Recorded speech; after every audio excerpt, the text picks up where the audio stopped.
और बोल्ड हो गए, कुछ ज्यादा ही बाहर निकल गए जगह बनाने के लिए। এক সাকিবের ঝড়ে উড়ে গেল কারাচি কিংস। হ্যাঁ দর্শক, বিস্তারিত জানতে ভিডিওটি না টেনে পুরোপুরি দেখার অনুরোধ রইল। পিএসএল এর প্রথম ম্যাচে পেশোয়ার জালমির বিপক্ষে ব্যাট ও বল হাতে একেবারেই ব্যর্থ ছিলেন সাকিব আল হাসান।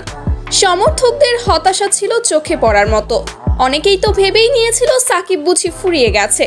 এক সাকিব ফোরাবার নয়, পরের ম্যাচেই তিনি যেন রূপ নিলেন এক ভয়ঙ্কর রূপে। এদিন টসে জিতে কারাচি কিংস ব্যাট করে 210 রানের টার্গেট দিলে লাহোরের টপ অর্ডার ব্যর্থ হয়।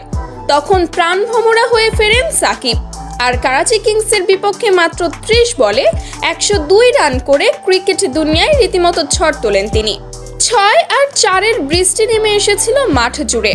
তার স্ট্রাইক রেট দাঁড়ায় 450, যা ক্রিকেট ইতিহাসে নজিরবিহীন। এই ইনিংসের মধ্য দিয়ে জয়ের দেখা পায় লাহোর, যার ফলে সাকিবের হাতে উঠে 3টি পুরস্কার। ক্রিকেট বিশ্ব আবারও প্রমাণ পেল, সাকিব যখন ফর্মে থাকেন তখন তিনি একজন নয়, পুরো একাই একটি দল।